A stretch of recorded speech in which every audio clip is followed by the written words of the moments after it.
থামেন থামেন থামেন থামেন ভাই দাঁড়ান, কিছু কথা আছে। কি হয়েছে বল।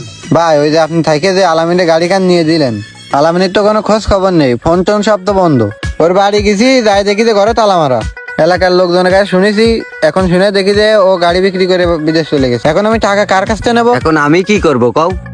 আপনি কি করতে পারবেন মানে? আপনি সেদিনকে নিজে থাকিয়ে তো গাড়ি কান নিয়ে দিলেন। আপনার নাকি ছোট ভাই হয়? কিসের আমার ছোট ভাই? একদিন দোকানে বসে একটা চার বিল দিয়েছে, তাইতে আমার ছোট ভাই নাকি?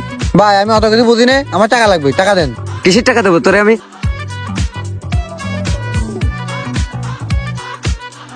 ভাই আপনি যদি টাকা না দেন তাহলে আমি আইনের ব্যবস্থা নিতে বাধ্য হবো।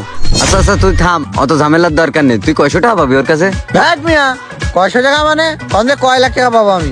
ও 6 লাখ টাকাতে গাড়ি কিনেছে, টাকা দেবে সেদিনকে 1 লাখ টাকা, ওই 5 লাখ টাকা বাকি রয়েছে, টাকা দিইনি আমারে। আচ্ছা শোন, এখন আর কি করা, এনে ধর, এনে 1 লাখ টাকা আছে, আর বাদ বাকি টাকা আমি আস্তে আস্তে দিবা নে, বুঝেছিস? আচ্ছা ঠিক আছে, আস্তে আস্তে দিয়ে দিয়ে নেন তালি।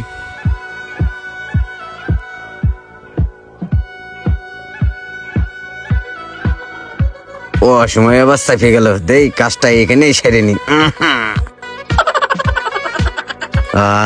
কি শান্তি।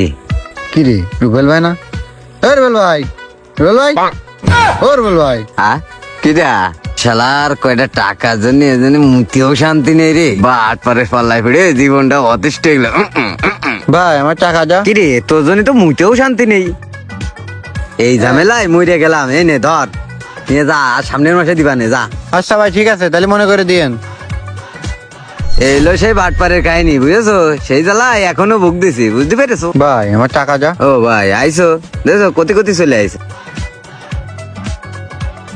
এই নাও, এনে 50,000 আছে, আর সামনের মাসে দিবানে। আচ্ছা ঠিক আছে, যাও।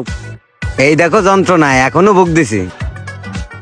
আমার মতো কেউ যেন বাটপারের খপ্পরে পড়বেন না। ভিডিওটি ভালো লাগলে লাইক কমেন্ট শেয়ার করে পাশে থাকবেন। আপনার একটি কমেন্টের জন্য পরবর্তী ভিডিও করার জন্য আমাদের আরো আগ্রহ জাগবে।